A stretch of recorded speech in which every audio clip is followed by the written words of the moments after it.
बीकानेर की विश्व प्रसिद्ध रामपुरिया हवेलियाँ पूरे भारत में ही नहीं बल्कि विश्व में अपनी अप्रतिम कला, कौशल, शिल्प के कारण मशहूर है। यहाँ प्रतिदिन कई देशों के सैलानी, देश के विभिन्न भागों के सैलानी भी आते रहते हैं। ये रामपुरिया परिवार की एक क्रम में बनी 7 हवेलियाँ हैं, जिसमें एक हवेली त्रिभुजाकार है और इसको लेकर इतिहास में कई तरह की मान्यताएं हैं, जिसकी पुष्टियां अभी बाकी हैं। इतिहास में कई जगह ये उल्लेख मिलता है कि महाराजा गंगा सिंह बीकानेर में 1000 से ज़्यादा हवेलियां देखना चाहते थे। यानी इसका मतलब हुआ कि वे बीकानेर को समृद्धि के उच्चतम शिखर पर देखना चाहते थे। वास्तु के, शिल्प के, नक्काशी के, ये सब उच्चतम स्तर को छूना चाहते थे, क्योंकि वो यूरोप और अन्य देशों की यात्रा करते थे। जहाँ तक इन हवेलियों का प्रश्न है, ये हवेलियाँ ये आज से करीब 100 साल, 125 साल पहले बनी हुई हवेलियाँ हैं और ये मूलतः उन समृद्धि संपन्न परिवारों की देन है, साथ में राज्य की भी, क्योंकि राज्य ने ऐसा करने के लिए उन्हें छूट दी, प्रदान की और उनको मदद भी की, इमदाद भी की। इन हवेलियों में जो सबसे बड़ी चीज़ है वो है कि आप गौर करेंगे तो देखें कि बीकानेर की तमाम हवेलियाँ, न केवल रामपुरिया बल्कि, हालांकि एक सज्जन ध्यान चंद जी कोचर हुए जिन्होंने 1000 हवेलियों का शहर इस शहर को कहा, जिसे मैं कतई नहीं मानता, क्योंकि बीकानेर में 1000 हवेलियाँ नहीं हैं। लेकिन आप देखेंगे जितनी भी हवेलियाँ हैं वे लाल बलुआ पत्थर से बनी हैं। प्रश्न उठता है कि जब मार्बल उपलब्ध था, ग्रेनाइट था, नागौर में मकराने की खानें थी, तब यहाँ के लोगों ने दुलमिरा के लाल पत्थर को ही इस वास्तु में, इसके मतलब पत्थर के मुस्कुराते चेहरों को आकार देने में अपनी शिद्दत से पूरी ताकत और ऊर्जा लगाई। क्यों लगाई?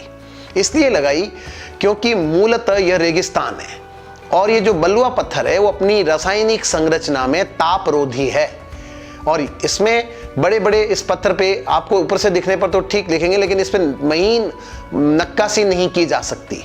जो थोड़ी बहुत की गई है वो वाकई इसी कारण से ये पत्थर लाजवाब बन गए हैं। अत्यधिक तापरोधी होने के कारण यहाँ का तापमान हमेशा गर्मी में बहुत तेज रहता है। तो इसमें आपने गौर किया होगा, इन हवेलियों पर कभी रंग रोगन नहीं होता। क्यों नहीं होता? क्योंकि वो जो रंग है उसको वो जो छिद्र है इसके पत्थर के, वो क्या होते हैं, पी जाते हैं। तो ये रंग करने के बाद ये पत्थर की लुकिंग जो अभी दिख रही है, उसका जो सौंदर्य अभी खुल रहा है, वो नष्ट हो जाता है।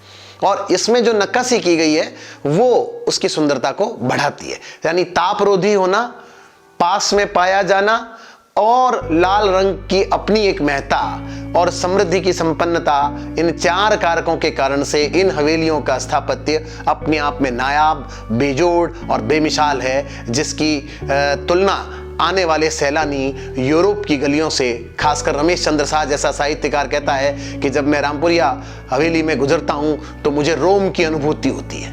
रोम की गलियां दिखाई देती है, खासकर वो जो तिकोनी हवेली है उससे जब वो निकलते हैं और ये जो दृश्य बनता है तो ऐसा लगता है कि आप कहीं यूरोप के किसी पुराने शहर से गुजर रहे हैं। तो ये सारा स्थापत्य हमारे पूर्वजों ने बहुत सोच समझ कर बनाया था। उन्हें स्थानीय भूगोल के प्रति संवेदनशीलता का ज्ञान था, बोध था, वे पारंपरिक ज्ञान और देशज परंपरा से गहरे जुड़े थे।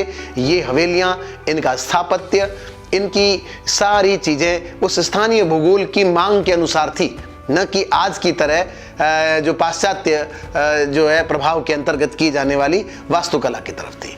आप गौर करेंगे तो मैं 1-2 चीज़ों की तरफ आपका ध्यान दिलाता हूँ कि ये हवेलियाँ किसी योगी की तरह अविचल अटल भाव से खड़ी है। और आप गौर करिए, हर हवेली में नीचे पहले अंडरग्राउंड है, फिर फर्स्ट फ्लोर, फिर सेकंड फ्लोर, थर्ड फ्लोर, ऐसे करके आप देखिए हवेलियाँ 6-7 मंजिला हैं। तो ये ठीक आपको योग शास्त्र की वो 7 चक्रों की अवधारणा से जोड़ती है। इसके अंदर वही मूलाधार, वही स्वादिष्ठान, वही विशुद्धि चक्र। और ये कैसे होता है उसका मैं एक और उदाहरण आपको देता हूँ कि आपने गौर किया होगा कि यहाँ सारी छतें लकड़ी की बनी है। इनके अंदर कभी जाकर गौर करेंगे तो सारी छतें लकड़ी की बनी हैं। सारे जो दरवाजे हैं वो लकड़ी के बने हुए हैं, अंदर कांच भी लगा है उसमें। तो ये जो कांच और लकड़ी का कॉम्बिनेशन ये भी तापरोधी है।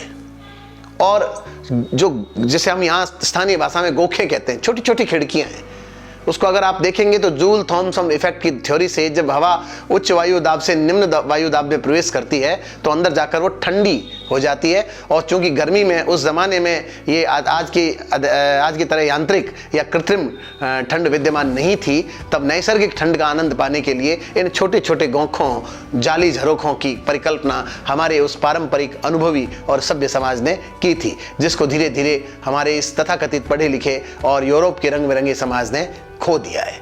आज ये हवेलियां अपनी बेनूरी पर रो रही है। हालांकि यहाँ की कुछ संस्थाएं आगे आई और उन्होंने इसको विश्व हेरिटेज के अंदर, विश्व धरोहर के अंदर सम्मिलित करवाया है। और चंद्र कुमार, गोपाल सिंह और आदि ऐसे लोग हैं जो इस पर काम कर रहे हैं, लेकिन अभी भी इन पर पूरा ध्यान दिए जाने की ज़रूरत है।